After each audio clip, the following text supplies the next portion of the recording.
My stance really took over the comment board. Yeah, Sax, how was your week off when you gave up on the pod for a week and then did 4 media appearances for 90 minutes each on other pods? You did 6 hours of pod. You took off from this pod to give your ratings to Megyn Kelly and Dave Rubin. Yeah, I did a 45-minute hit with Dave Rubin on Ukraine. So be sure to check that out. And then, did I do? No, Megyn Kelly, Freeberg and I did that the week before. Was that this week? Okay. Surprisingly, she didn't invite you back. Yeah, I don't know. What could have happened? That was so great. It was so great. That was awesome. I love Megyn Kelly. Didn't she call you a prick? Yeah, she did. She did. And she only knew me for 45 minutes. Usually that takes like 3 or 4 days. She just got right to it. Let your winners ride. Rain Man David Sack. We open source it to the fans, and they've just gone crazy with it. Love you, besties. Queen of Quinoa.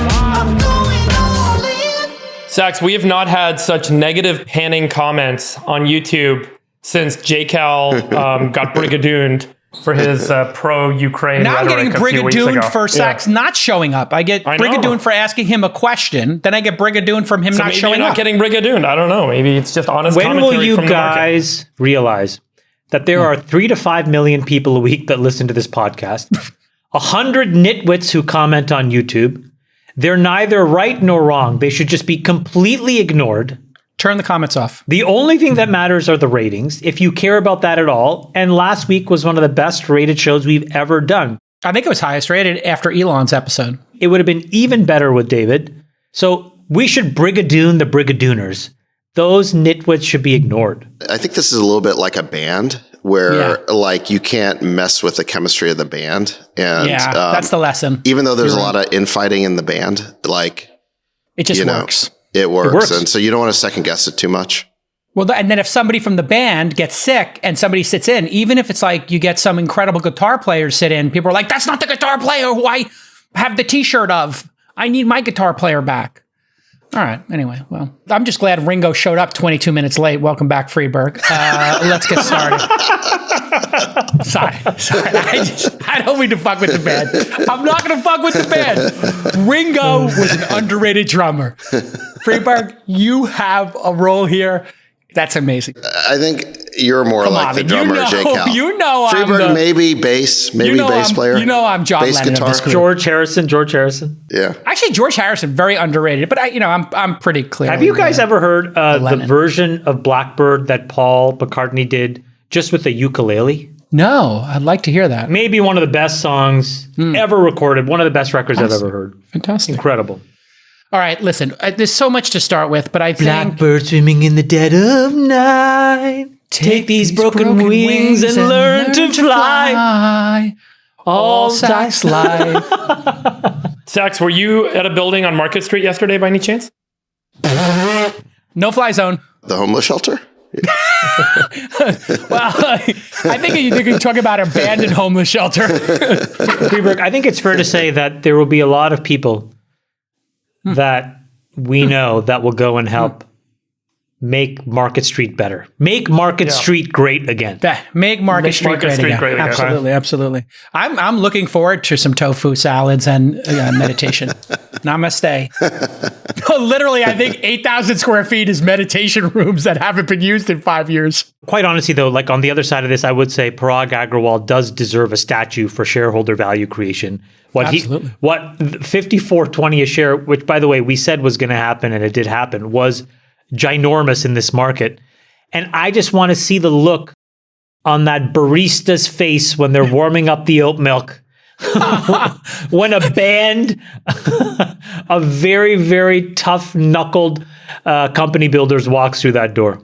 Yeah. The Oatly has left the building. Let's just leave it at that. Wow. So I guess we can talk about it now. Elon has closed the deal. I guess we can talk about it now. Well, no, I'm just saying Sax and I could not talk about this because we had, we couldn't talk about it for legal reasons. They deserve a statue in front of the bronze statue for shareholder value creation on Market Street in front of that Twitter building. Best tech CEO of the year, Parag Agrawal. Hold on a second. So your theory is that he did such a bad job in terms of suppressing viewpoints and censorship that he actually induced Elon to want to buy the company so he could fix their censorship problem.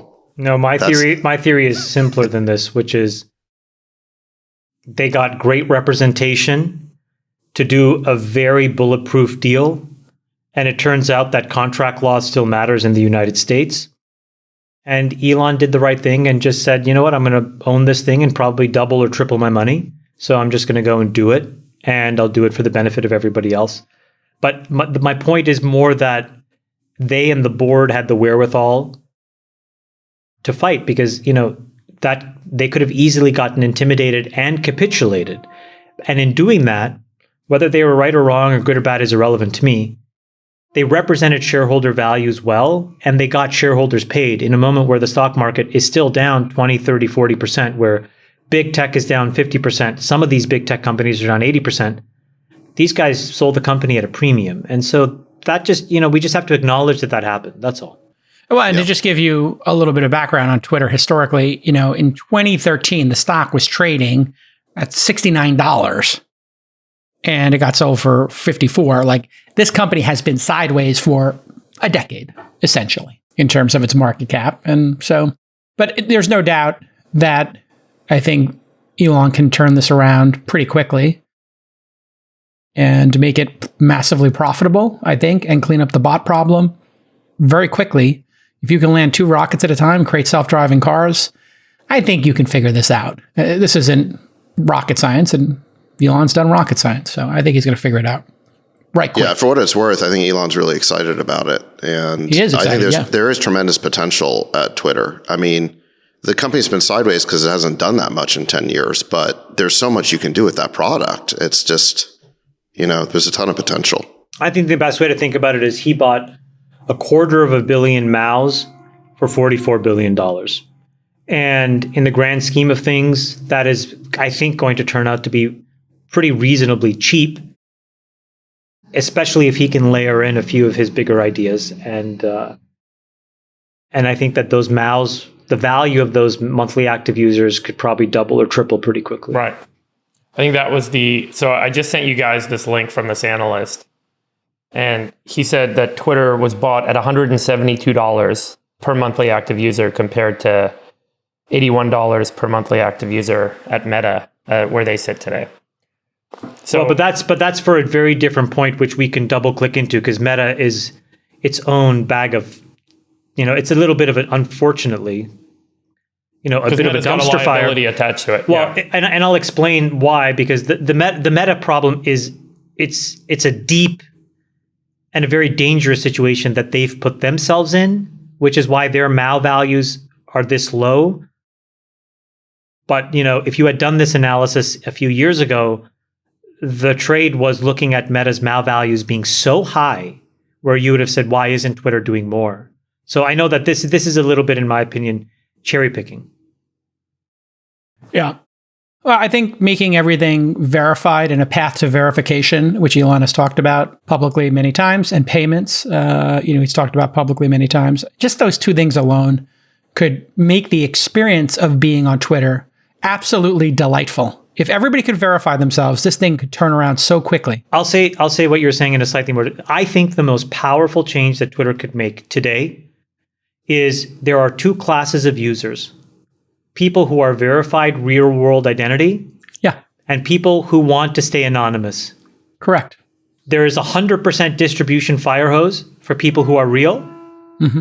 And there is a fire hose for fake people or with fake names that you need to pay to amplify. Just that one simple change will cut through all the nonsense. Yeah. Because if you want to see where the money is being spent, you will be able to see very quickly, because otherwise there'll be virtually no distribution for anonymous fake people. And it'll force those people, if they really want to be heard, and that there's something valuable to say, to spend against it. Well, this really is about the Brigadoons. And Elon's been very clear about this. It's pretty easy to get rid of the bots.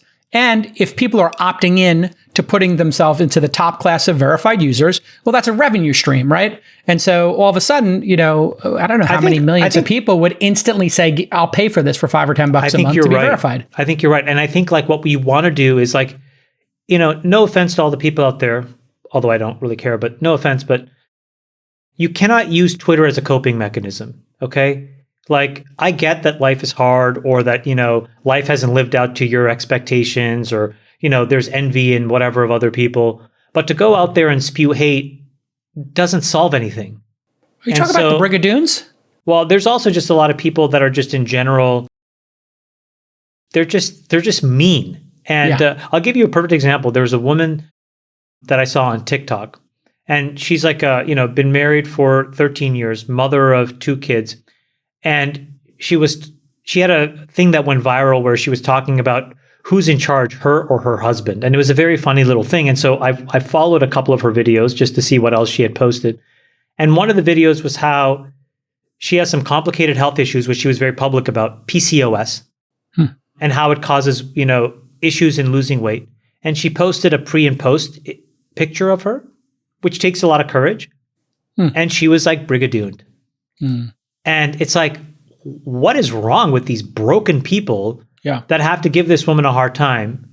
And so to me, these social media channels are not coping mechanisms. They were never meant to be. And so, if they have to go to 4chan or 8chan or Reddit or whatever, better to sort of create these honeypots of hatred than to have it spew everywhere, because it makes for the rest of us these platforms to be unusable. Well, Sachs, you were the COO of PayPal with Elon and Ruloff and TL and everybody in that crew over 20 years ago. And Verified, you understand pretty well because you yourself have been brigadooned of late, and you've experienced this firsthand, the psychological torture that made you take a week off from the show, in fact, because you were so under duress. I'm kidding. You had a planned week off, so you're allowed to have vacation. Which of the 2 ideas is the bigger idea? Payments, making Twitter into PayPal, including that, X.com, which was the original name of, that was Elon's payment company, and he owns the domain X.com. Which is a bigger idea? The payments or the verification?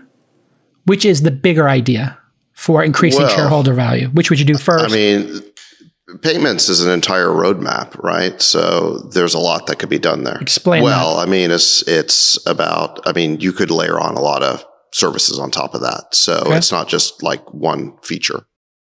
Look, I think they're both compelling in terms of where they could lead. I think what's amazing about Elon as an entrepreneur is he always starts with a mission, and then he figures out how to turn it into a great product and a great business. So, for example, with SpaceX, the mission was to get to Mars to make life multiplanetary. You would think that'd be a spectacularly unprofitable business, but in the course of pursuing that mission, he figured out the launch business, and then the satellite business was Starlink, and I think Starlink's going to be a phenomenal business. And likewise with Tesla, he started with the mission of moving the world to sustainable energy. Yeah. And in the process of doing that, he created the world's best car, not just the world's best electric car, but I just think it's the best car in the world. And Tesla is this amazing business today. It's so far ahead of every other car company. So look, I think what's cool about what Elon is doing is he's starting with this mission of restoring Twitter to being a free speech platform, of being the town square it was always meant to be.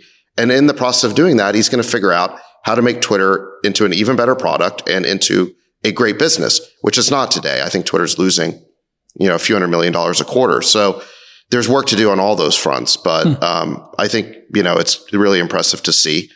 And, he's still operating at the top of his game. 20 years after PayPal, some of us are just doing a podcast, but he is, he's still like some of us are tired. Some of us are exhausted. I know. We're tired, but we're tired, and he's like working 16-hour days. He's been leveling up for 20 years, and at this point, he's like a level 99 mage or something. No, he's like a crazy. It's amazing to see. Freeberg, the biggest issue I perceive in the short term for Twitter is going to be what to do with people like Trump and Kanye West or Ye. And of course, that's all going to seem like Elon is making those decisions as an individual, as opposed to for the platform, et cetera. Should he let somebody like Kanye West, Ye, as he likes to call himself, who was in the middle of an obvious manic episode, back on the platform? Should he let Trump back on the platform? How do you think he should handle those two polarizing individuals specifically? Look, I think this is what's going to be really interesting to watch, because there have been very successful, very inspirational, very intelligent, very creative entrepreneurs that have started and built generally kind of open platforms at the beginning, only to, over time, be challenged with the content that doesn't feel appropriate. And then they come back and they make the necessary kind of moderation guidelines, and they make the necessary edits to the way the platform operates. This is how Google operated originally, and then they ended up saying, you know what, if we're going to be in China, we do have to create a censored version of the internet. And they did that. And that was controversial. With YouTube, they've got a lot of censoring, and it was supposed to be just a generally open platform for anyone to use. And they were even, Larry and Sergey were kind of flouting DMCA at the beginning. And they were like, it's not our job to monitor copyright. You have to file a takedown notice. And they kind of waved their hands in the air. Over time, they realized that could actually damage and completely ruin the platform. And they had to go in and create guidelines and moderation systems. And the same was true of Ev and Jack at Twitter. The same was true of the founders at Reddit. And I don't know if you guys, remember that period of time when Ellen Pao was CEO of Reddit, and she went in and cleaned up a lot of the bullying and harassment and nastiness that was going on Reddit. And she got a lot of controversy for, why are you closing it down? Why are you censoring it? Elon is a reasonable person, and he's going to be faced with unreasonable people on this platform. And when that happens, he's going to have very tough decisions to make about what kind of platform he wants to have, what's the quality of that platform going to need to look like. And then all of a sudden, he's going to have to look in the mirror and say, did I step on the wrong side? And, he's idealistic, and it's great, and it's wonderful, and I hope that he's successful. But to some degree, some amount of moderation is going to be necessary to create a high-quality product would you for allow, most people. Would you, if you were in charge yourself, Freeberg, would you put Trump back on the platform, and under what circumstances? And would you allow somebody like Kanye West back on the platform at some point? Me personally? You personally. Yeah, I'm trying to get an answer from you personally on those two. Yeah, look, my content moderation guidelines, it gets very nuanced very quick. What do you allow people to say? What do you not allow them to say? And then if they violate them, is there the opportunity for a lifetime ban? I don't think so. I don't think anyone should have a lifetime ban on these platforms. Okay. So I'm totally fine. How would you do that for Kanye West, who has been saying crazy anti-Semitic stuff, which has real world danger? That's already started to spill over, where people are putting up banners like Kanye's right about the Jews, and they're putting up banners like over the 10 freeway, as you may have seen in Los Angeles. How would you deal with Kanye specifically in a manic anti-Semitic episode that he's been in? Look, I think the question is, anyone that's saying anything racist or whatever might be deemed kind of to fall in that category, there's a tagging mechanism, and you have to figure out how to create the tagging mechanism. Based on that tagging mechanism, the default is, it's like when you go to Google and you search for stuff, they exclude porn. So all porn content that's indexed on Google's index servers is indexed as porn, and it's default off. There's a safe search thing you got to turn, I think, off or something to access stuff that Google deems inappropriate. Sorry, how do you do that? No, but I think, and by the way, I'll tell you, when I worked at Google, we used to have pizza weekends where you would go into the office on the weekends, they give you free pizza, and everyone would tag, you'd watch porn and you would tag porn. And so you basically go through the indexing servers, they'd show you images in Google Images, and you click porn or not porn. And it was just like, hey, come and volunteer, come and help us do it. And there was all these engineers sitting in the friggin' cafeteria tagging porn. But actually, that happened to Sachs, and he saw Tucker Carlson, and he said, yeah, that's porn. That's my personal porn. Yes. So I think Montclair hat. Yes. I think the same mechanism is needed on these social networks, which is that you have to figure out a way to use AI to tag content. And then think about them as cable. Just let me finish for 1 second. You think about them as cable stations on a cable company. So they're the cable company, and there's different stations. And you as a user decide, what do you not want to opt into and what do you want to opt into? What content do you want to exclude from your version and your experience of Twitter? And if you're okay with the stuff Kanye says, you're okay with the stuff Trump says, you can keep that stuff in. If you want to exclude that type of content, it's excluded for you. And I think that's what Twitter ultimately has to become. What do you think, Chamath? Would you put Trump back on the platform and seeing, Kanye West having this manic episode and saying, basically participating in hate speech explicitly? How would you handle those two specific instances in 2022 going into 2023? I think that there has to be a way where nobody is banned forever. Okay. I think that when somebody is banned temporarily, they can be banned for any reason that violates a term of service that's well understood and uniformly enforced. Got it. And I think that's the right of a private company. But there has to be a way to get back on. In the case of both of these folks, there should be a way to basically, have, because of the quantity of their reach, some sort of almost like tribunal or, mediator that can understand what's going on. Because if somebody's going through a manic episode, it's absolutely right to turn that off. I mean, these guys should have turned him off much, much sooner. Because when you're in the middle of a mania, and I said this last week, like, for example, like this relative of mine, when they're in a manic episode, it's 60, 70, 80 emails a day and text messages, 100 texts that I get. And they're vile. Yeah. Okay. And they don't even remember them half the time. And right? they don't even know. The episode. Yeah. And they go through paranoia, they go through mania, they go through these periods where they think they're completely right. They go through these periods where they look completely sane and normal. So that's a tough part. The most important thing when you have a family member in mental health crisis is to get the phone away from them. That is a weapon that only continues the loop and to re-regulate this person. And then there should be a way to prove that you're back in a re-regulated state to get these tools back. But I think that we just need to acknowledge, like, there's just a lot of people with mental health issues. There's a lot of social media. There's a lot of damage that can be done. It's not to forgive these people, but it's to explain that in moments you got to shut these channels down and then give them a way to come back when they've re-regulated. Sachs, how do you think about it?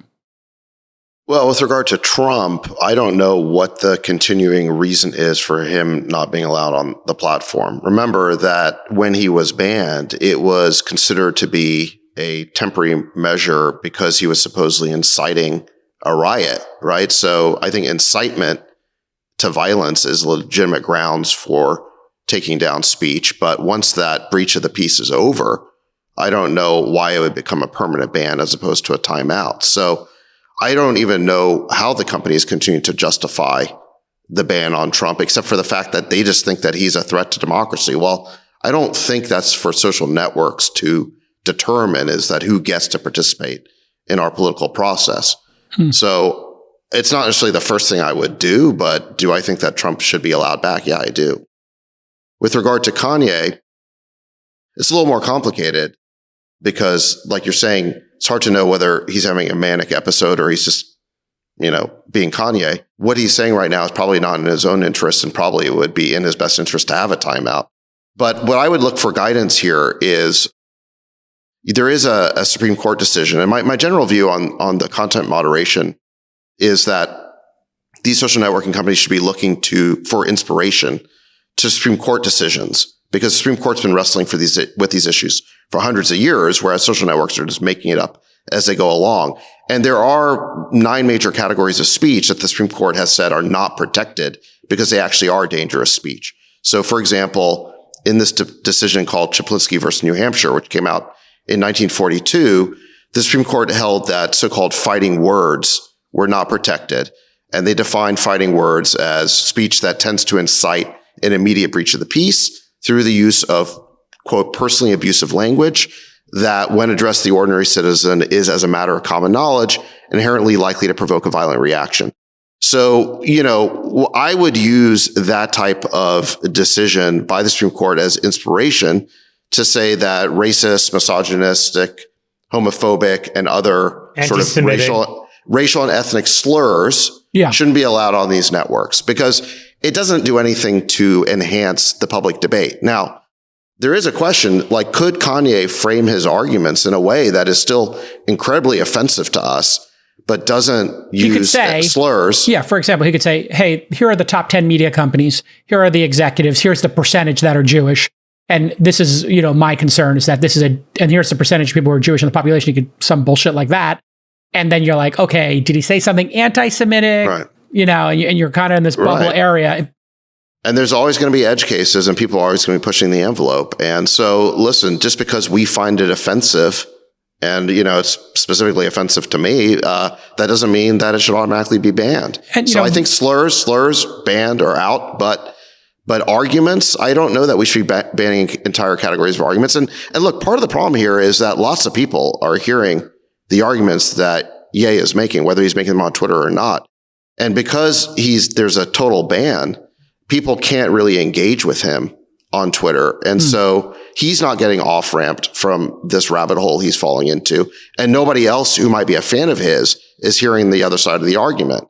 So I don't know that it's ultimately in the long-term interest of the town square to be banning, the argument, ACLU and other people have is like, hey, you put a little sunlight on these bad opinions, at least everybody knows who has the bad opinions and you can fight them paradoxically while we're talking. I mean, do you really want these folks going to the dark web and, being untraceable? There is some value in kind of knowing who's getting radicalized and hopefully exposing them to other opinions in the same conversation that can off-ramp them. Yeah. I mean, paradoxically, while we're talking, Elon just tweeted at 11:18 a.m., Twitter will be forming a content moderation council with widely diverse viewpoints. No major content decisions or account reinstatements will happen before that council convenes. So he's going to take the same approach that Facebook has. They have a council as well that Zuckerberg tried to set up. So I think he realizes this should be a thoughtful discussion. Sachs, are you going to be on that council? I have no idea. That sounds like the worst purgatory you could ever be in is to be the person who has to make these decisions. Like, talk about a no-win situation.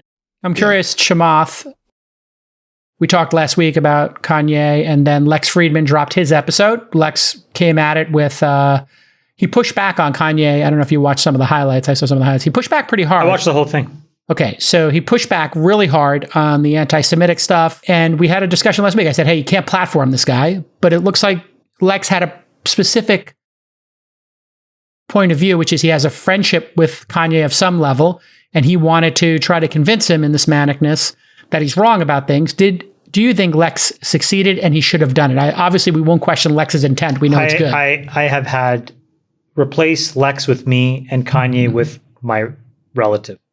Mm-hmm. Wasn't on television or whatever, but I've had these same kinds of, I'll call them interventions. And like I said, this person goes through periods of lucidity, periods of mania, periods of paranoia, periods of anger. And so that's all I saw when I was watching this thing, is just what a lot of people in the United States in the world deal with when they have relatives who are suffering from one of these things. And, my relative has said the same thing. There's nothing wrong with me. I don't need medication. I'm not on these meds, blah, blah, blah. And I don't want to judge because I don't know him. But I'll tell you, in my situation, trying to, for example, like this person thinks that, myself and one other person, we hacked into a computer system of the place that they worked to manipulate the financial records to point to this person as having committed a fraud, and then thinks that people are now listening and bugging the phone. I mean, there's all kinds of stuff over and over again. And then sometimes they don't think that, and sometimes they do. And it's like, it's maddening. So what I'm trying to tell you is when you're in a normal state, a regulated state, and you're talking to somebody who's dysregulated, it's not two normal people having a conversation where you're trying to get them to see the logic of your ways. So again, I just think that it's not a thing that should be litigated in the media. I think it is a thing that is where people that care for this person need to surround them and get them with a doctor to help them rebalance. In the case of our family, what it turns out is that this person needs to constantly be titrated the drugs for them to be regulated. That may be different for other people, and I don't know Kanye's situation. So, anyways, I see all that, and I go to my own family situation, which we actively deal with today, and I don't have much of an idea of what to do about Kanye because it brings up too much stuff about what I'm dealing with in the real time with my own family. Well, I'm sorry you're going through that, and like I said, I mean, I think Lex had good intent. I don't think it's worth doing. He's incredible. He's a really beautiful, empathetic person. Lex is in general. Yeah. So I think he tried to do the best job he could. So I saw part of the Lex interview. It was 2.5 hours, and I wasn't going to sit through 2.5 hours of it. That's painful, I went to the chapter titles, and I was in the middle. It was like Holocaust. Right. And I was like, okay, let's just go right to the train wreck. Yeah. So I skipped to there. But anyway, I think the argument that Lex should have made or pointed out to Kanye is go see the new Elvis movie, which is all about how an artist basically got taken advantage of by his business manager. And you'll see that this idea is a very familiar trope in the music business. But that manager, Colonel Tom Parker, he wasn't Jewish. He was a Dutch con man pretending to be a Southern hick. So this can happen, and it's a very common story, and it's got nothing to do with the religion or race or whatever of the business people. So, and in fact, the person in that movie who has the best advice for Elvis is B.B. King, who says to Elvis at a very early point in the movie, he says, if you don't do the business will do you. Mm. And so, look, I think Kanye, if I was to sort of steelman it, respond to it, is, listen, what you're describing is a pretty common, of artists being taken advantage of, is a common issue. It goes back a long time, and it's got nothing to do with religion. And quite frankly, there's probably a lot of other Jews in your life who've helped you. I mean, I wonder the last time you went to a doctor, did you notice whether they were Jewish or not, And so he's developed a little bit of a fixation here of noticing that some people are Jewish, but probably he's not noticing when other people are Jewish who've probably helped him. Yeah. So that's probably like the argument I would have made with him, if I were conducting that interview. And you make the argument to a person who's in a manic episode, and there's no way to reach them. They don't even realize what they're saying. They forget what they say when they get through the manic episode. Well, these paranoias don't tend to come up when you're in a regulated normal state. Exactly. All right, let's talk about Meta. Brad Gerstner was on last week. We've had an ongoing discussion about big tech, entitlement, spending, the number of employees at these companies. On Monday, Brad, I think, got a little worked up on the last pod maybe, and dropped an open letter. Some might say activist. He would say constructivist. To Zuckerberg and the team over there. Hey, maybe pump the brakes on the CapEx. Maybe do a RIF. Maybe become profitable. Anyway, the revenue and the third quarter was a complete, utter disaster for Meta. And the stock has plummeted and been under $100 a share. I don't know who wants to start on this one, but okay, look, there's a lot to unpack here. So I think we should take our time, because I think one part of it is Meta. Okay. But one part of it is actually about what we talked about a few episodes ago, which is like this big tech put, right? Mm-hmm. Where they define the rules of the game on the field for every other startup. Mm-hmm. And I think the third part is just about like the era of big tech being over and what it means for the stock market. If you section it out in those three ways, Jason, we can have a pretty rich convo. I'd love to tee some of this up. Where do you want to start? Yeah, okay, so let's start with Meta. So Nick, can you please throw up Apple versus Meta for a second? And let me just give you guys the talk track, and then maybe we can go from there. So when you look at Apple versus Meta, there's this really interesting thing that comes up, which is in 2016, and we've said this before, you could not give Apple stock away. They were generating a ton of cash. It was sitting on the balance sheet. In many ways, Facebook was doing the same thing. And there was this famous dinner. I don't know if it was a dinner that ever happened, but that's how the lore is told, between Tim Cook, Carl Icahn, and I think Luca Maestri, the CFO. And in it, what Carl Icahn said is, listen, I have a below-the-line suggestion for Apple. And what does that mean? If you look at a P&L, you have your revenues, that's above the line. Mm-hmm. You have costs, that's also above the line. And then you have your profits, and then it's what you do with the profits. So what he was suggesting is below the line. After the fact, he had no suggestions for how the business should be run. He just said, give us back the money and we will reward you. The stock price will go up. And what's interesting to note here is the black line is the performance of Apple stock as they've given back, and they've used a ton of their own balance sheet cash to buy back the stock. Okay? So they've spent $396 billion since 2016 to buy back stock. In the same time, Facebook has spent almost $100 billion. Now, here's where you start to see the divergence. So you would have said, well, shouldn't Facebook's stock have reacted in the same way? And for a very long time, it actually looked like it was, right until about September 21. And then obviously this thing fell off a cliff. And the reason why it started to fall off a cliff was somebody started to notice that, hold on a second, even though you're buying back all these shares, the bottom of the funnel, right? You're leaking all of these shares to all of these new employees. Why are you hiring so many people? And this is when people started to uncover what was happening above the line at Facebook and is what caused this massive dispersion. So, Nick, if you go to the first chart, so what has actually been going on above the line? Here's what's going on. If you look at the light purple bar, Facebook in the last 2 years have spent $25 billion on reality labs. And they said that they're going to spend, meaningfully more in 2023 and then sustain that investment for a while. So if you do a little bit of math, if they spent, they spend around $4 billion a quarter right now, so $16 billion a year, that'll go to $25 billion in 2023, and then they'll sustain that.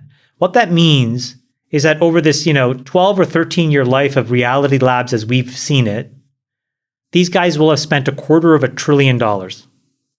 And what I did here was I just wanted to understand. Hilarious. I wanted to understand $250 billion in the context of other major leaps in humanity.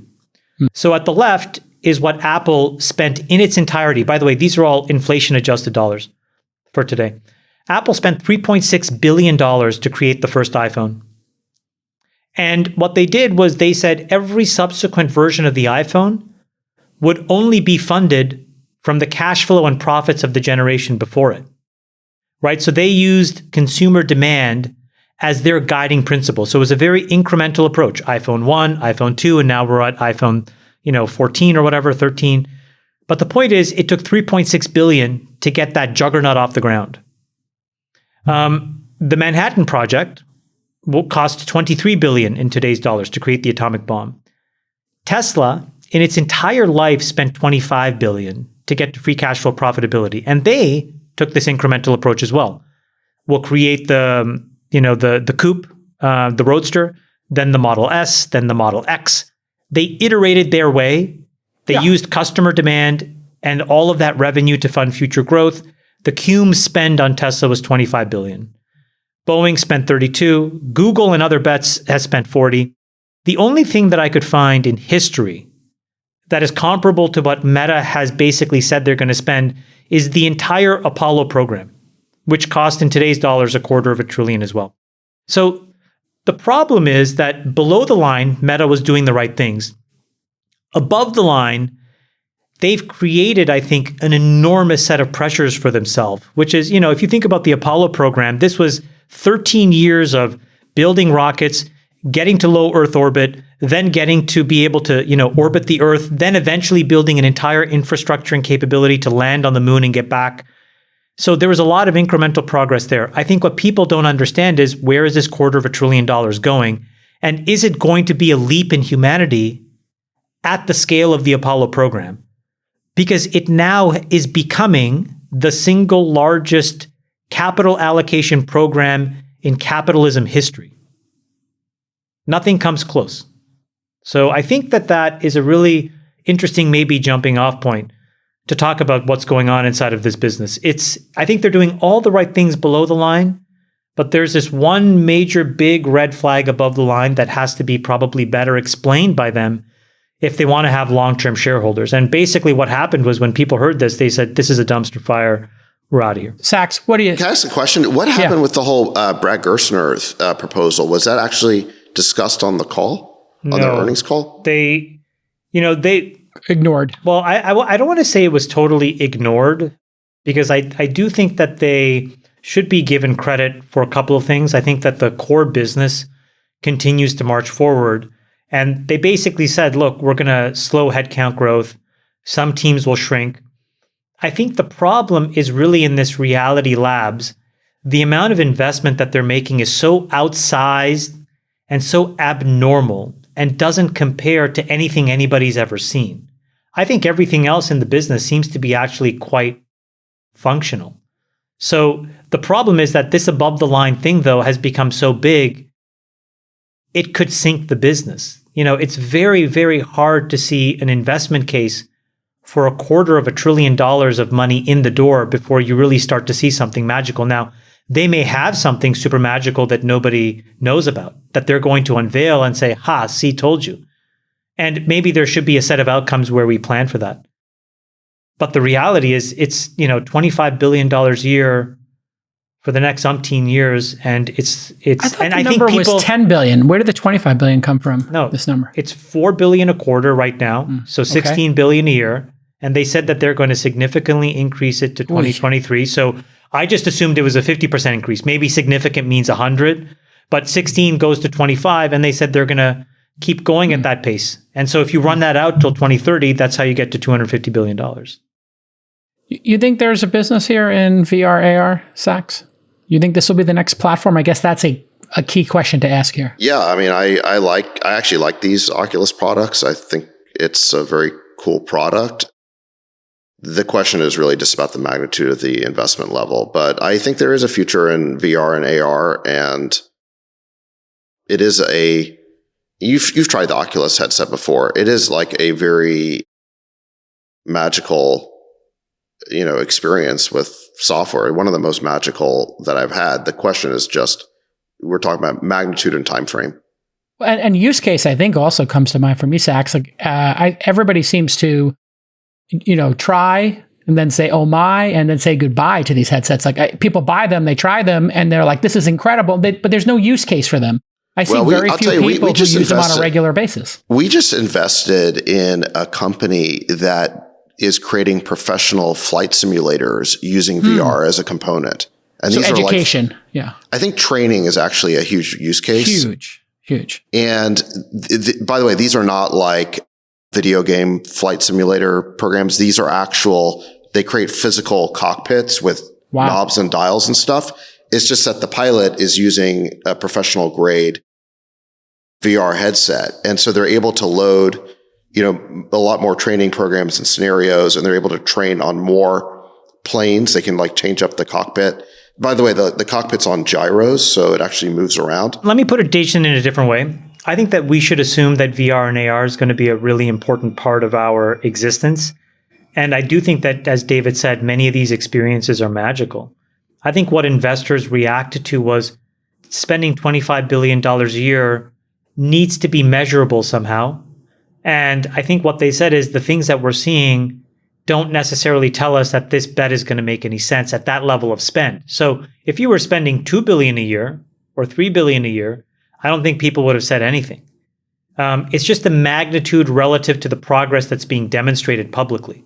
And that's the thing that I think the Tesla program got right, the Apple phone program got right, the Boeing program, even the Apollo 13 program for that quantum of spend. So it's not to say that you can't spend $250 billion over the next decade. But you got to eat what you kill. You have to be able to show progress in a way that says, this investment is tracking. Freeberg. I think the biggest issue he's having is he's trying to build a moonshot that you'll only get to see when I'm done. It's like, hey, I'm behind the curtain over here. I'm Willy Wonka. I'm going to come out with the most amazing chocolate bar in 10 years. And after I spend $100 billion. But don't worry, it's going to be awesome. Trust me, shareholders, it's going to be amazing. And with consumer products in particular. Guys, you keep saying 100. It's 250.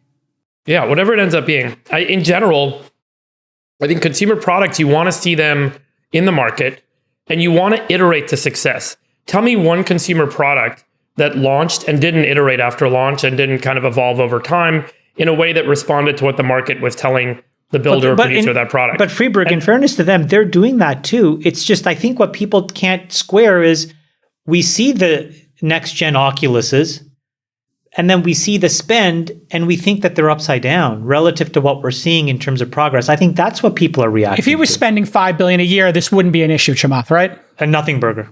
A nothing burger. People would say, good idea, throw a long ball.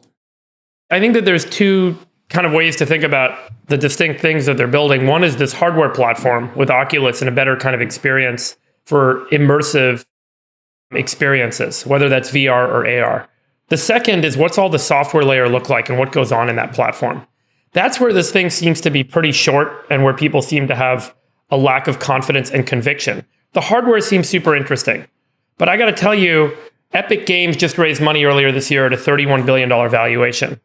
If Zuck was a smart guy, he would go to Tencent and cut him a check and buy the whole thing for $50 billion and, buy those guys. Because that's a platform that has a couple 100 million active users, is making money, has a really deep, immersive, but two-dimensional experience. It's not 3D, it's not on VR. Right. And on top of Fortnite, and on top of their engine that they've built, there are just countless experiences and worlds and interactions and models that exist today that are already active, that are being iterated, that have been evolving for years.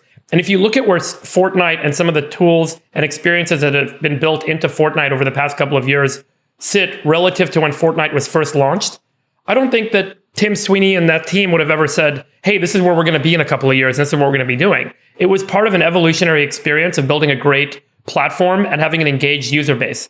And unfortunately, there doesn't seem to be a great engaged user base in the software layer of what he's built here today, making it very difficult to track a path, to get consumer feedback, and to identify where that goes over time. The hardware experience, totally understand that. That takes time to build something incredible. Also should be in the market and getting iterative feedback. But really, that software piece is what feels short. To your point, I think that that's another great example of a below-the-line decision that they could have made with all of this money. You know, if you compare what Brad asked Facebook to do on Monday versus what Icon asked Apple to do in 2016, you know, Icon basically said, just make this below the line change and everybody will be happy. It's a do no harm solution. None of us are getting in the way.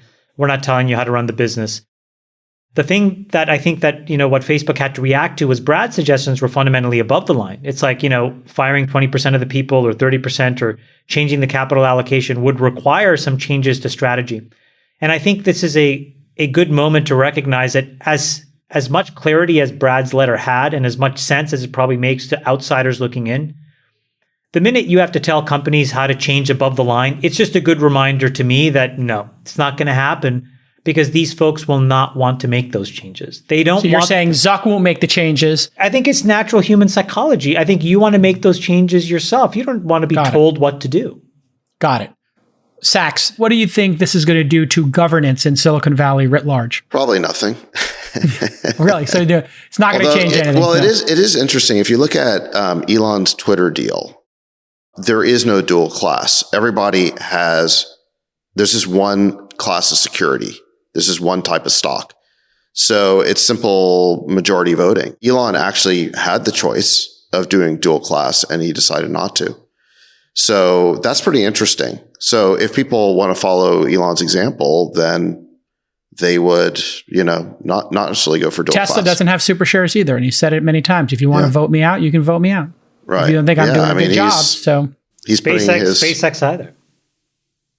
Yeah, he's putting his neck on the line. Is that right? And I don't know. As a SpaceX shareholder, I have no idea. Well, I don't know SpaceX class structure. Yeah, I can't remember.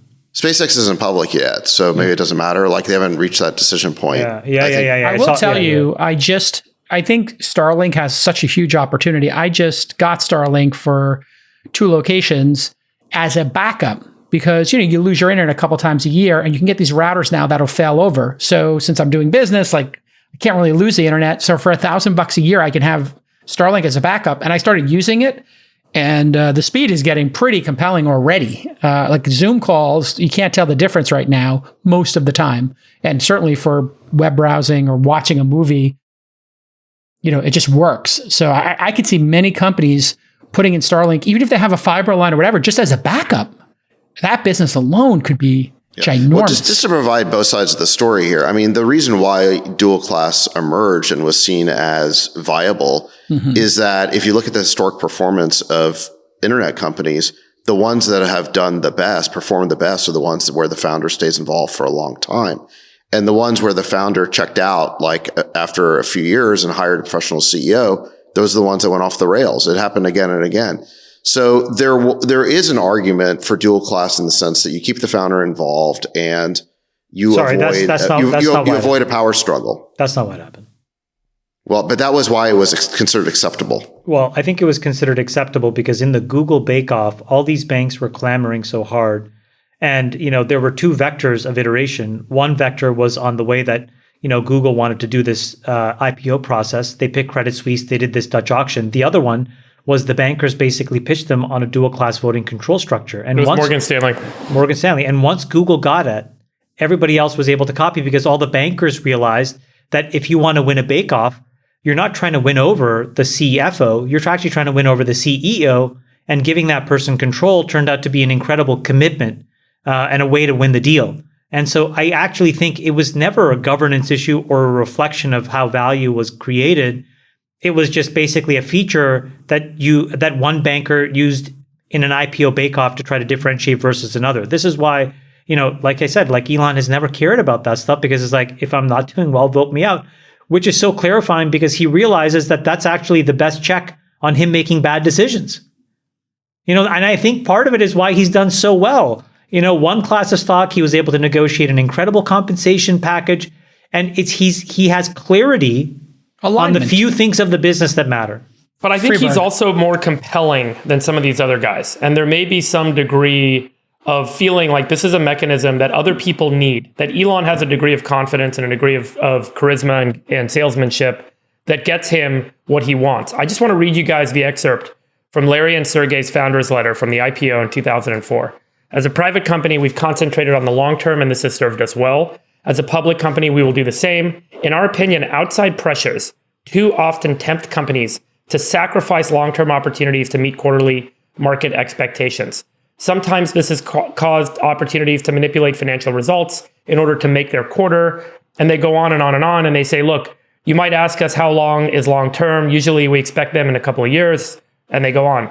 Many companies are under pressure to keep their earnings in line with analyst forecasts. Therefore, they often accept smaller, predictable earnings rather than larger and less predictable returns. Sergey and I feel this is harmful, and we intend to steer in the opposite direction. I think that the statement that they made really resonated in Silicon Valley at the time, particularly during this era of what people were calling Web 2, and the internet was being rebuilt, and all these businesses were starting to thrive. And it was like, we have this massive road ahead of us, this long road ahead of us, and we can really change the world. But in order to do it well, in order to do it effectively, we have to, as entrepreneurs, as engineers, be able to have the freedom to operate for the long term. I don't think it had anything and not get stuck in the short term. But and it I had, think that it had nothing to do with anything. There was no pressure on them. It's not like they shied away. It's not like that super voting control allowed them to make one seminal decision. There were quarters, Chamath, where Google was getting a lot of heat for the amount of money they were spending on CapEx because they were building their own data centers. They were building their own servers. They were building their own, eventually, DRAM. They started to build their own switches. Every element of how Google built a competitive advantage over time was difficult for analysts to understand. But you're not saying investors to understand. But you're not saying the obvious thing. The reason why they were allowed to do it in the end was because more and more users used their product because it was better and better. And they consistently meet and beat every expectation. They literally didn't need to use this option. This was not. They didn't need to call this option. This is not a company that went back and forth between meeting and missing expectations. Okay, they were up and to the right. They were up and to the right is correct. That is the general principle. But the time to return, the ROIC, the time frame to hit their ROIC targets was long. And it was hard for people to get that when they bought YouTube. True. That is not YouTube. David, they bought YouTube and they spent tens of billions of dollars investing in YouTube before it generated cash. I get it. I think that would, yeah. But what you're saying is not true. It is not mathematically true what you're saying. There was no 13-year ROIC play that they executed on. Not true. And you can just I disagree. They may have had challenging quarters. They put their own fiber optic lines across the oceans. The capex at Google was often scrutinized and not well understood. I get it. You can read, but Chamath, you can read the analyst reports and see how difficult this was. All I'm asking for you to do is look at they had voting shares is what gave them the ability to do this. Bullshit. I think that if you look at their performance, their EBITDA margins and their ROIC was exceptional when they were making those investments. In fact, I would say the opposite. I would say that they were surprised by how high quality their business model was. They were generating so much cash. What they were probably thinking back in the day was, oh my gosh, we need to make sure that we are actually making long-term investments. And now we have the ability to do it because we have all this cash we didn't expect. And we should probably bleed off cash so that we don't show 50% gross margins to raise all of the attention of regulators and everybody else. And so what do you think Zuck is doing? What's different today? I think that they have an incredible core business. Because he's got good business, good EBITDA margins, good revenue growth. What's different? They have an incredible core business, and they have decided, for whatever reason, to make an enormous bet. And that bet could be a very good bet. But the way that you make a bet, and you've said this well, is you have to look at incremental progress. And you have to demonstrate that all of these bets make sense, because the problem is when you get compared to the Tesla program, look, Tesla is reinventing an entire category, trillions of dollars of energy generation and transportation, but they did it in 1 year of Meta Reality Lab spend. Apple reinvented an entire compute platform on 1 quarter of Meta's Reality Lab spend. That's not a judgment, that's just a numerical observation. So if you want to get people on your side, you just have to be able to double click into that in an elegant, articulate way and say, here are all of these things that justify $25 billion a year. Hey guys, let me show you a chart. Here's a chart of Alphabet's capital expenditures by quarter, and here is their revenue. The blue line, that's $7 billion right now. This is my point. Yeah. They struggled. They struggled to find ways to spend money. Exactly. I mean, literally, they created Project Loon. They were going to do balloons. Guys, they wanted to build fiber. They wanted to build at one point a ladder to the moon. A ladder. They thought they could build. Going from TED to it was an elevator, but yeah. Whatever. An elevator is in that you 7 point. point. Have to climb there, right? The elevator was in the purple line. Yeah. And somewhere in there, they spent $1 billion or whatever on maps, and it ended up being a phenomenal asset when the whole world moved to mobile. I think we're not saying the obvious thing. We spent a lot less than billions. We're not saying the obvious thing, which is great leaps of progress in humanity are not correlated to dollars all the time. In fact, most examples are the exact opposite, which is it's more about small and extremely nimble and talented management teams that generate human progress.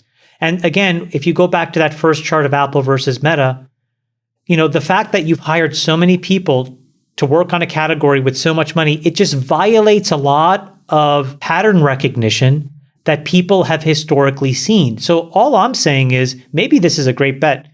They just need to do a better job of explaining this it. would have been so much easier if he had just put Sheryl Sandberg. I'm saying this could have been such a better transition. He should have put Sheryl Sandberg as CEO of the Facebook Corporation. He should have become CEO of Meta. And then he should have ran that other business to print even more profits. And then if you look at some of their forays into building a super app, they added Facebook Marketplace to Facebook, and it was a huge hit. They started to pull the e-commerce string over at Instagram. It started to work. There's just no focus on those products. If you look at the Facebook collection of billions of users, what apps could you add to that? Whether it's payments, they did the whole crypto thing, they gave up on that. It seems like there's no leadership on the Facebook side that actually wants to take swings over there. They just are obsessed with this one thing. It makes no sense to me. I think that there's probably part of it, which is that, when you're working on a thing for a long time, there's a certain personality type that loves the mastery that comes from working on the thing for a long, long time. Yep. And then there's a different personality type that likes more shiny new things. Yeah. And you kind of have to have a balance of all of those different people. And so maybe what we're seeing as well is that, you're right. Maybe the boring business was just labeled too boring internally and there wasn't enough heat around wanting to work on it forever. Nobody wanted to keep grinding. And so you wanted to throw these big Hail Marys. All I'm saying is you just need to explain the Hail Mary. All right, let's. By the way, let me just ping you on this. So the Meta spend in the quarter relative to their revenue, it's about 15, or the virtual reality stuff, it's about 15%. Does that sound right? I don't know, but they said it was $4 billion this quarter. Yeah, so $4 billion out of 27 of revenue. So it's about 15%. And Alphabet's last quarter revenue was $70 billion, and they spent about $1 billion. Let me show you this. I actually have this chart handy because I was talking about it on This Week in Startups. Which is 1.4%. So on a relative basis, Alphabet is spending 1/10 of what Meta is per dollar earned, or top line revenue earned, on their other bets category. So Chamath, do you think it's a relative spend problem that because they're spending 10 times as much as a percent of revenue, that it's causing so much heartache, even if it is directionally correct? If you want to see the CapEx versus revenue, here's that on the screen right now. Yeah, no, we know what we haven't shown. This is Google and Meta on the same chart. The blue line on the red on the bottom, $9 billion in CapEx for Facebook, $7 billion for Google. Is this your new charting tool that you guys built? Yeah, no. I've been doing it on This Week in Startups all the time. Yeah. What do you use? What is this? Yeah, actually beep it out because I don't want to give them a free sponsor. Yeah. Beep. I'm not giving them a free promo. Oh, they didn't let you invest? whatever. I mean, they wanted to sponsor, man. The truth comes out. They didn't let him invest. Yeah. No, they've been around forever. Oh, okay. Anyway. It's a good product. I've used it before. Just a beep. It's a good product. Listen, if we're going to promo something, it's going to be call in or Nick. Can you throw up the histogram? Super gut. Super gut. This is Super Gut charts. So look, this is the new charting feature on call in. I think the problem is, look, here's the problem. Let's just say that you're an analyst that works at a large hedge fund or a mutual fund, and you woke up on Wednesday and you had a decent day, and then you went into the earnings call believing that there's a value play here and there's a lot of upside, which I think there is actually. This company can throw off an enormous amount of cash. But then what you hear is, okay, we're spending $4 billion a quarter. That's going to go up materially, and then we're going to keep 23 spending levels roughly the same to the future. So then you have to go back and build a model. You're going to be hard pressed to not get to this number. Maybe you don't get to 250. Maybe you get to 200. My point is, all of a sudden you have to go back into your portfolio manager and say, they're going to spend all of this after-tax cash flow on this stuff. Or sorry, not after-tax cash flow, but below the above the line spending on this stuff, which won't come back to us as shareholders.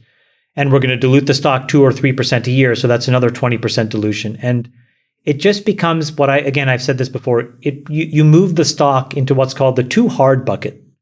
From the it's obvious to, wow, that's really tough, and I'll just take a wait and see approach. I think yesterday there was a quarter billion shares that traded hands of Facebook, just a ginormous number. And so, I think it's... You think that's tax loss harvesting too? Where at the end of the year, maybe some people want to take the loss? So there's tax loss harvesting for individuals. By the way, there was a couple comments which we should talk about and explain what tax loss harvesting is. But a bunch of these mutual funds year ends are actually October 31st. So to your point, Jason, the stock basically gets decimated 25% in a day.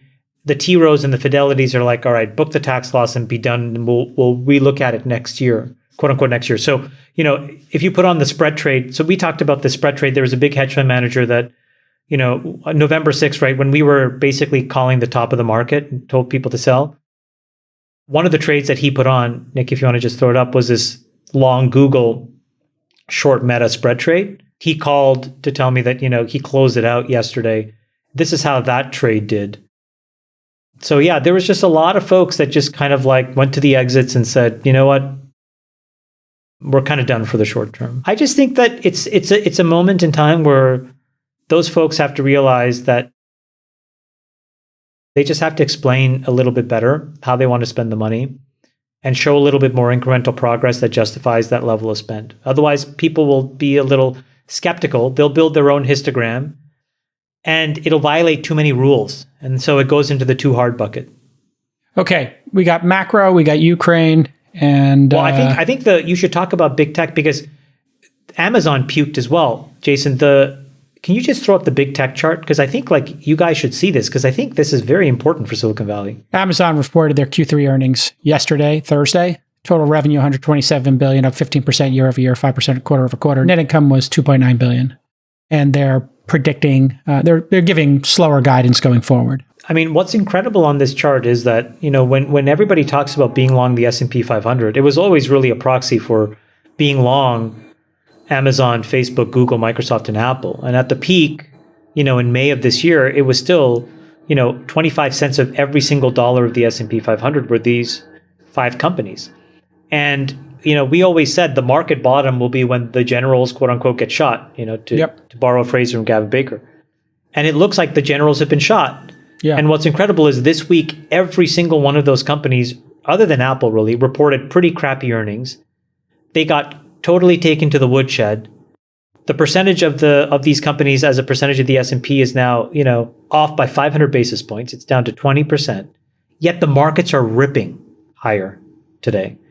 So I think it's kind of what we talked about 3 weeks ago. The bottom is kind of in for the short term, so it's really exciting actually to see. I think this is the point where you have to now start to get pretty constructive about where things are going. Because if this stuff could not bring the market down, it's hard to see something other than an exogenous event, probably some Russia-Ukraine event, really having a negative impact. So to me, I'm kind of I don't know. It seems like pretty bullish for me. Also, GDP was 2.6%. So, I mean, this very weird conflicting data. We had 2 negative quarters of growth. We're in a recession. Then we have the third quarter is up 2.6%. So, okay. No, but remember, Jason, I said that we were going to have a double dip. That was that was the most likely thing. So we had this sort of mild technical recession based on nominal GDP growth not being bad, but simply not quite keeping up with the inflation rate. Yeah. Now things are a little bit better, but I still think the huge recession is to come next year because of all the interest rate increases we've seen. So the Fed is, pedal to the metal on interest rate increases, just like they were pedal to the metal on printing money. And so first they were too loose, and now they're probably being too tight too fast. So I think we're headed for a huge recession next year. And I think you're seeing that in the softness of all these forecasts. Yeah. But look at the mortgage rates right now. Something like 7.1%. Up mortgage from 3% rates are at the beginning crazy. of the year. They broke the backs of the housing market. The inventory and prices, inventory shot up, prices have shot up, new mortgages have gone down. And, we talked about job openings. Here's the Fred chart for job openings real quick. You can see the peak we were talking about. We were wondering if that would come plummeting down. Well, here it is, folks. Yeah, plummeting down from 11 million, losing 1 million in a month. Yeah, job openings coming smashing down. There's the Fed fund rate. That's a pretty high ramp. So you think double dip recession? What do you think, Freeberg, Chamath, in terms of what 2023 looks like? You're sort of saying, Chamath, a bottom is forming. I kind of agree with that. I think the stock market is going up. Then it'll go back down because I think what David said is right. But for the short term, this thing is going up. Short term up, and we've generally been positioned for it to go up, and at some point we will reverse and position for it to go back down, but it's going up. Sachs, it seems like you took a week off from the All In podcast, and people stopped talking about Ukraine. You want to give us an update? I mean, obviously the war's not over, but it does seem like it somehow has fallen out of the public's consciousness a bit. I don't know if you disagree. I don't know if I go that far. There was the big event in the Ukraine war debate this week was that the House Progressive Caucus put out a letter signed by 30 progressive members to merely suggest that while we continue to fund Ukraine on a virtually unlimited basis, we also, in parallel, open up a diplomatic track with Russia to mitigate against the threat of us being drawn into the war, and specifically a nuclear war. And just that very, I'd say, anodyne letter, that very tepid sentiment, really, they weren't questioning in any way the providing, again, of virtually unlimited support to Ukraine. That met with such a fierce reaction on social media and in the traditional media that I think all but one of the signatories recanted or walked back the letter. And kudos to Representative Ro Khanna for not being one of the people who recanted. He stood tall and gave an interview on CNN and MSNBC saying, why has diplomacy become a dirty word?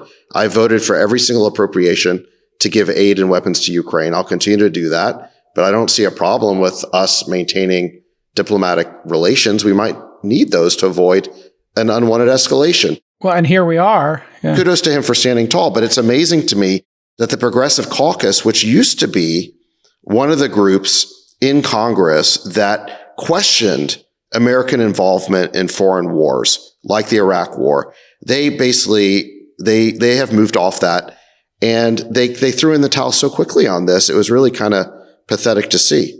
I mean, it really, like, this is back to Shakespeare, like politics makes for strange bedfellows. You find yourself aligned with the most left part of the Democratic Party in trying to just say, hey, maybe we should negotiate peace a little more fervently. I want us to pursue the right foreign policy, and I don't really care which party has the right idea. You said you would actually donate to anybody who is pushing for that. So did you actually make any? I mean, it just happened, but I plan to donate to members of both parties who push for a correct foreign policy, which I believe needs to be a little bit more restrained, a little bit more questioning of what is in it for the United States. And we need to be careful about overextending ourselves. And we need to ask what is in America's vital interests. And so listen, will, you can support. Will AOC be coming to the Will AOC No, be because she's pro? She recanted. So she's one of the ones that recanted. What do you think happens in a situation like that? How do they get them to recant? Yeah, like why? What is the point of recanting something that was so benign? It's not... Totally. No, but what do you think, what's happening behind the scenes? Like, why are people so afraid to say that, you can be in support of Ukraine, but also still try to find a resolution? Why was that turned into such a scarlet letter? It's a great point, and I think it just shows the heat right now on the issue. Here's what I think. Does it do that, or does it just show the progressives as just kind of clown towns? I mean, it's kind of sad. I mean, Jayapal, who was sort of the leader who put out the letter, threw her own staff under the bus. And I guess there was this snafu where the members all signed this letter in July and then held it for a few months, and then they put it out 2 weeks before the election. I can see why that timing didn't make sense. I don't know why. Like, they released it now, not 2 months ago, not 3 weeks from now, after the election. I can understand all those political considerations. But once you put the letter out, just stand by it. Don't throw your own staff under the bus. Because like you're saying, the letter was really a pretty anodyne statement of, hey, listen, do you think we can just have diplomacy on a parallel track at the same time that we're arming Ukraine? I just don't see the downside. But look, here's why I think they took so much heat is there's a lot of people on this issue who start with the end result of what they want. And the end result that they want is that Putin and Russia leave Ukraine with their tail tucked between their legs, and they basically don't get 1 square inch of Ukraine. They believe that is the only acceptable moral outcome here. And they may be right about that. But then what they're doing is they're kind of reverse engineering all the beliefs that they have based on that outcome, that moral outcome they want to get to. So for example, for the longest time, you heard things like Putin is definitely bluffing about using nuclear weapons. Well, how do they know that? They don't know that. They can't say that for sure, but it's what they want to believe, because if you believe that nuclear war is a possibility, you might not go all the way for that maximalist position of the only acceptable outcome here is Russia leaving with its tail tucked between its legs. And hold on. And I think the same thing is happening here with diplomacy is people who want a certain result in the war are afraid that diplomacy might result in something less than that. But that's not a reason not to engage in diplomacy. And it's not a reason to deny the potential of this war to spin out of control, potentially into a nuclear war. Sax is like a walking thesaurus. So, JCal, for you, I looked up anodyne, and it means not likely to provoke dissent or offense, inoffensive, often deliberately so. Yeah, like it's like oat milk. I know you were looking at the screen like a confused little puppy when he said anodyne. So whatever. I mean, listen, I got a thesaurus over here. Also, I didn't know what it meant, so thank you. But seriously, what is I want to know the fallout from 2 things, and then we're going to do Science Corner. So number one, I've been getting a lot of oat milk stands emailing me. Different brands of oat milk have been emailing me this week. Just give us an update, generally speaking, on the alt milk crowd and your inbox, Jamal. Oh, they're definitely trying to brigadoon me. But what these people, like, you know what's so funny about these folks? They have no judgment, clearly. Because they can't even say, you know what, it actually tastes much crappier than these alternatives, but I choose to for XYZ reasons. That I could respect. It's oh my God, it's incredible. And it tastes so much better. Look at my little mustache. It's disgusting. It doesn't foam properly. It tastes like dishwater. It's ridiculous. And then Sax. Disgusting. This horrific illustration of you in the New Republic I saw looked like Dolly broke, and they used Dolly to make that illustration. No offense to the illustrator who got paid $1,000 for that. Well, it was like it was pre-Ozempic, Sax, I thought. It was, yeah, that's the problem.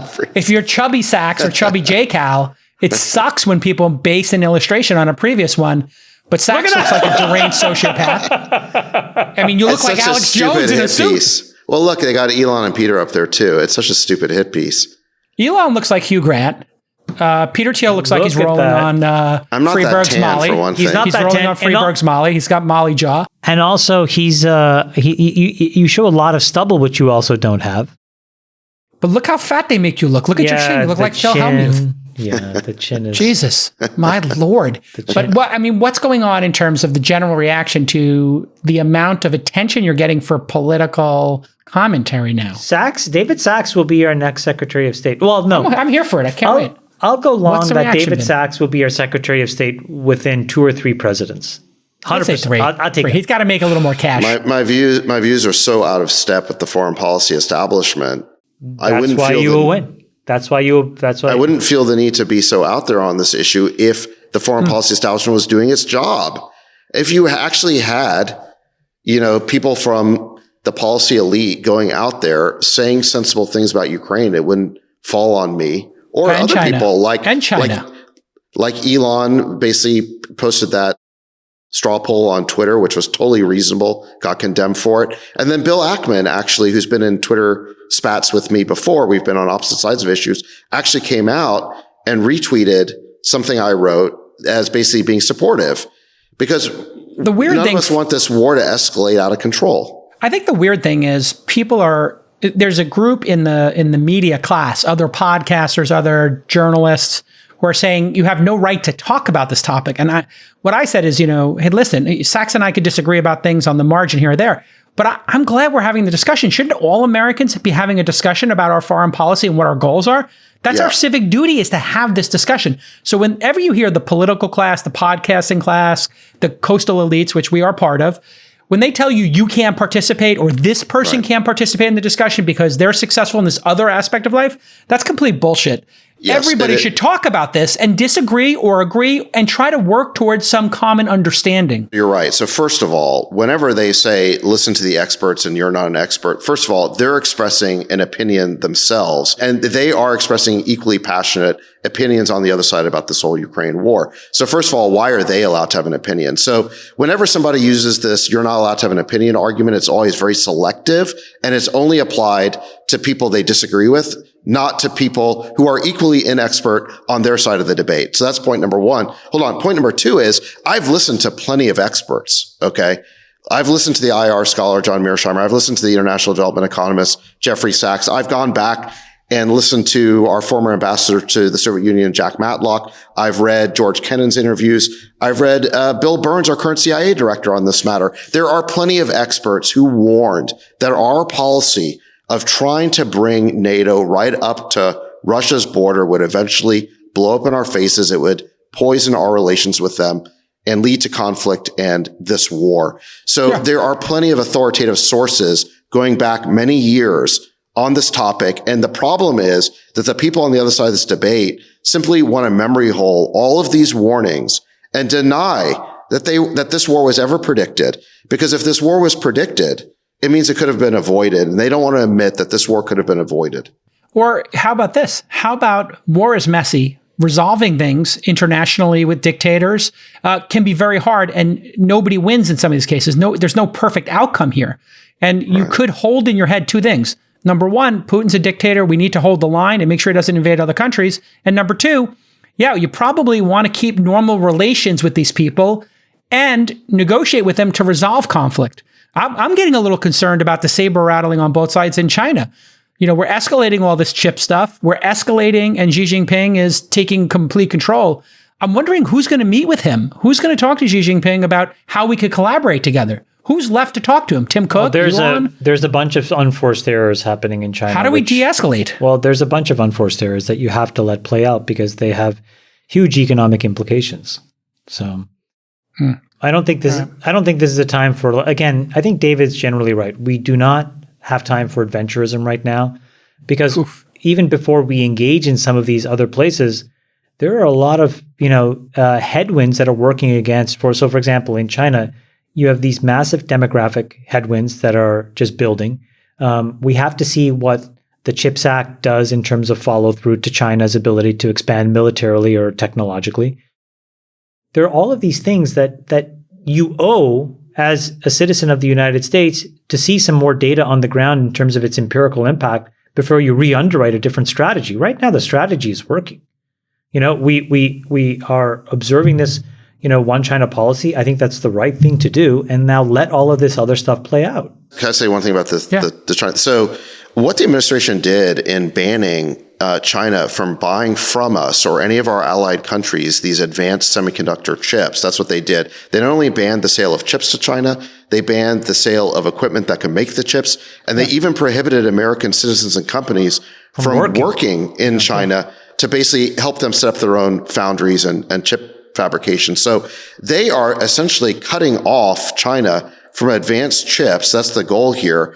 And, we've talked about on this pod before how chips are the new oil, right? These advanced semiconductors are the new oil. So this is almost like an oil embargo of China. If you go back and look at it is. Yeah, if you go back and look at history. What's the reason why? The reason why is they don't want these in weapons, correct? That is the stated reason. No, it's I think these are going to go. They said this. That's the tip of the spear. But I think the more impactful mechanism is to prevent an entire layer of infrastructure to be built in China that allows them to advance all of these next generation cyber capabilities, including a whole bunch of things in AI that we want to make sure that as often as possible is for the United States and our allies as we choose. So all this next generation silicon will do a lot more to push that forward. And so if you put that in the hands of Chinese technology companies or Chinese government, or the Chinese government in the parts that are actually technological, you actually increase the surface area in which you compete. By preventing that technology to go to them, you decrease the surface area in which you're competitive, and they are one or two steps behind and are forced to build it themselves. So Friedberg, if that happens, do you think that China escalates and says, well, why are we building iPhones here? No. I think China makes decisions a little differently than perhaps U.S. policymakers and foreign policy makers make decisions. They think forward and calculate the series of events that will follow from that decision, whereas we are typically reacting to some event that's happened in the past, not necessarily always thinking through the second and third order effects and consequences of our decisions. So the China calculus would likely look something more like, if we were to say stop making iPhones here, we would estimate that the US would do the following to retaliate back against us. And as they do through that calculation, you end up realizing pretty quickly that there isn't as much to gain as there is more to lose by doing that. That would be my guess. I'm no China expert. I'm no foreign policy expert. But from my understanding of how Chinese policymakers do think and do make decisions, it's much more about what's the rational, calculated set of outcomes that will emerge and evolve from this decision. And in my experience, talking with people in the United States that are in various communities of influence, it's much more about let's do what we consider to be the right or moral thing right now, and in response and in retaliation, and let's do an eye for an eye.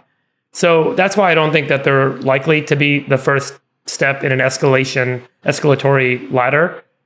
There'll probably be a few more series of provocations before that may happen, at which point it may need to be kind of an inevitable step that they'd have to take. But what do you think, Zach? I don't know. I mean, so in terms of the motivation for this, I think it's pretty clear. This is an attempt to hobble the Chinese economy, not just all their weapons programs, but their economy itself, and hold them back and slow down their rise and their rapid growth. Now, is that a good idea? I mean, I think what this shows is we've moved from sort of economic logic, which is about finding trade surplus and win-win scenarios, to geopolitical logic, which is about balance of power. And this sort of ban on sales of semiconductors to them, it's very much geopolitical because it's hurting our companies, but it hurts China more. And so it's about increasing our balance of power against them. And now listen, I think you can make the argument that we were overdue to be thinking in terms of great power competition and geopolitical rivalry. And this is an attempt now to correct the bad decisions that were made 20 years ago in terms of how we fed the Chinese economy until it became a pure competitor of the United States. So I think you can make those arguments. The thing that concerns me most about it is, do our leaders really have the bandwidth to manage a second front in the sort of great power competition right now? While we've got Russia and Ukraine going on the one hand, are they really ready to manage an escalation of the competition with China? And to Friedberg's point, have they really thought through all the second, third, fourth order consequences of this? Have they thought through the incentives this may create on China, for example, to take Taiwan? I mean, if Taiwan is the place that makes all these chips through TSMC, for example, and we have now cut them off, we have now embargoed them from these chips, does it strengthen China's incentive to go after Taiwan? Does it strengthen China's incentives right now to help Russia in its war in Ukraine in retaliation, because they don't want to see Russia decisively defeated, and then they will solely be in the gun sights of U.S. hawks.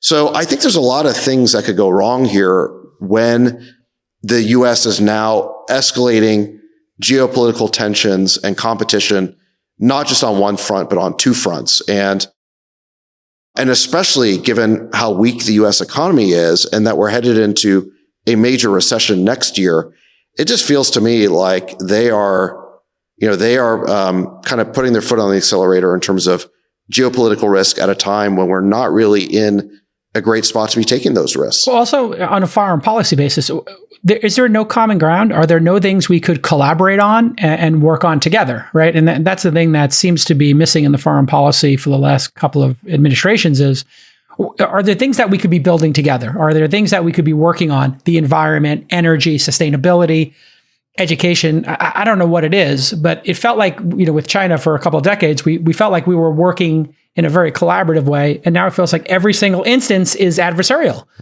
Right. Because the problem is that those policies of constructive engagement that you're talking about fed the Chinese tiger until it became a dragon. Yeah.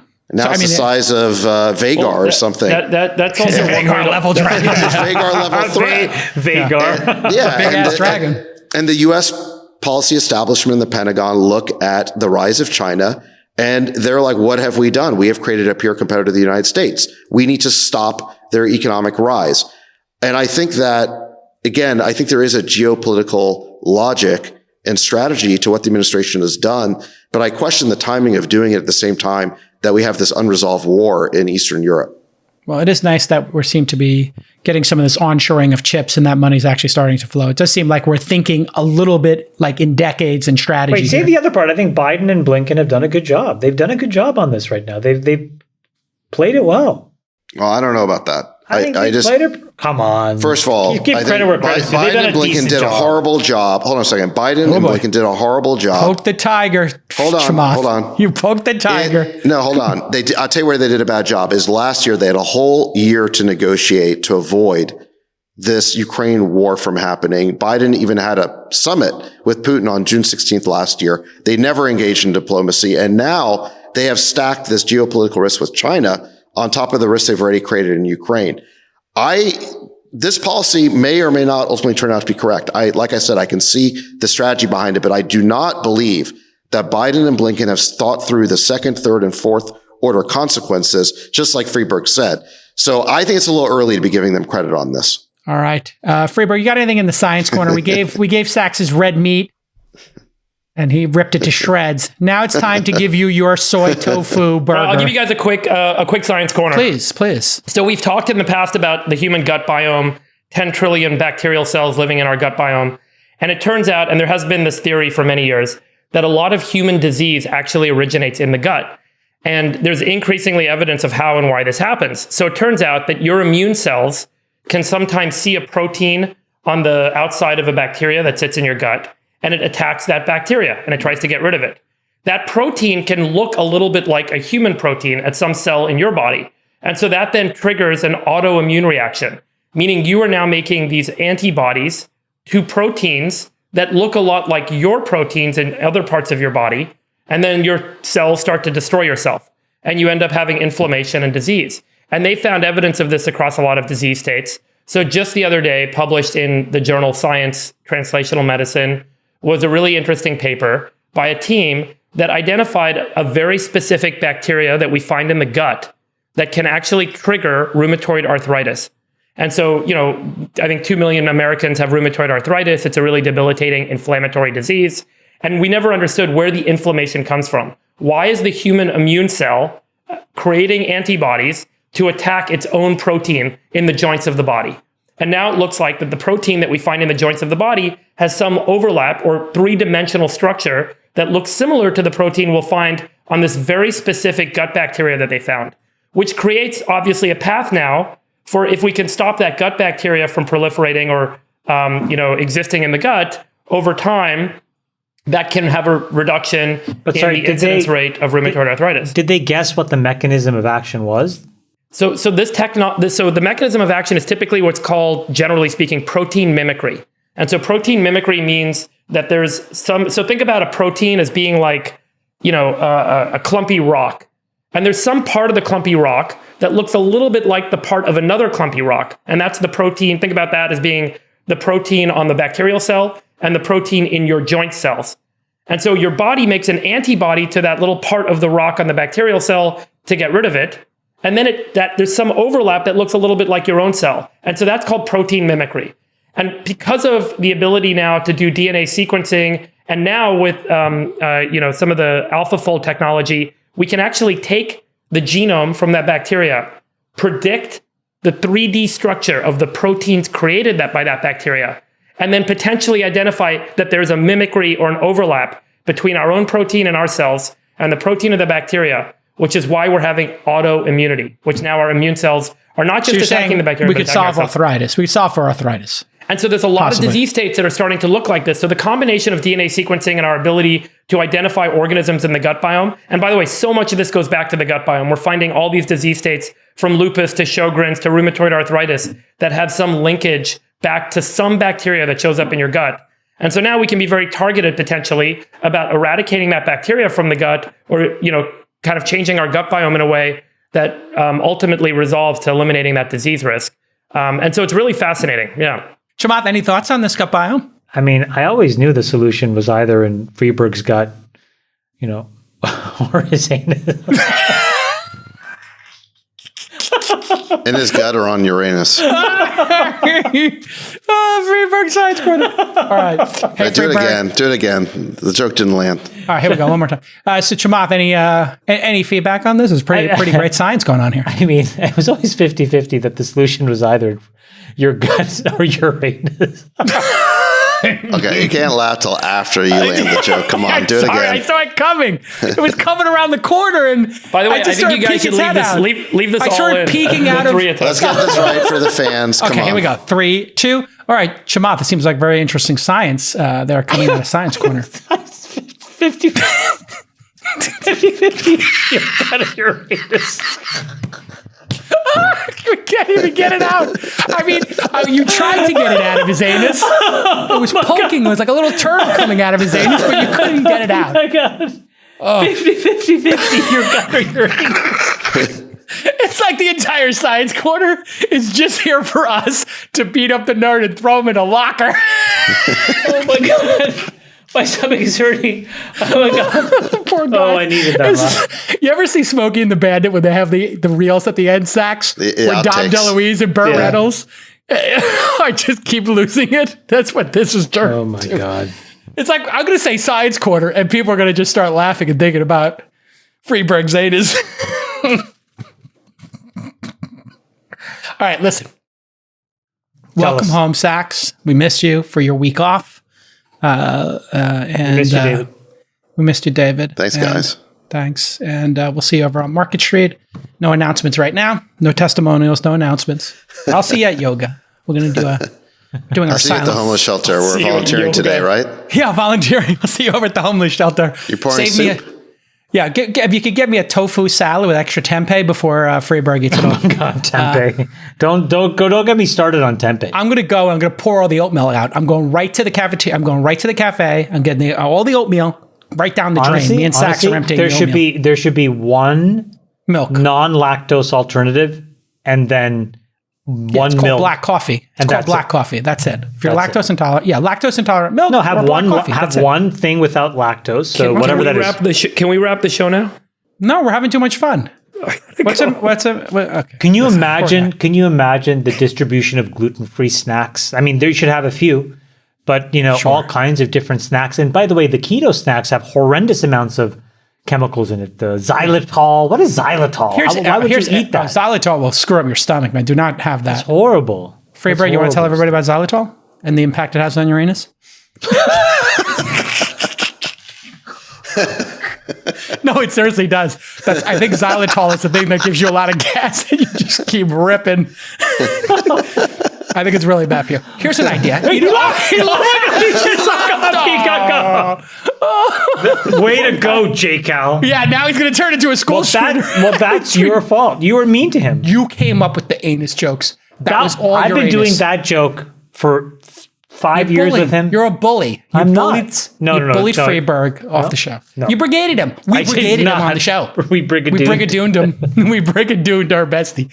Sorry, bestie. All right. 4. The dictator himself, Chamath Palihapitiya, going into sweater season. I might note it's going to be a big Q4 for us. Big Q4. And the beep of the beep corporation, David Sachs. Oh, if you mean the general partner of Craft Ventures. Yes, the general partner of Craft Ventures. That's it. And the Queen of Quinoa, the Prince of Panic Tax, the Ambassador of Uranus, David Freeberg. We will see you next time. I'm Jay Cal. Love you, boys. Greatest moderator. Love you, bestie. Bye-bye.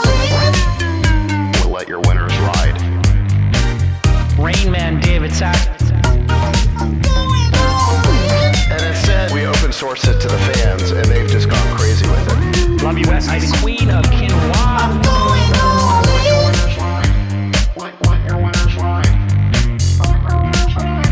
Besties are back. Code 13.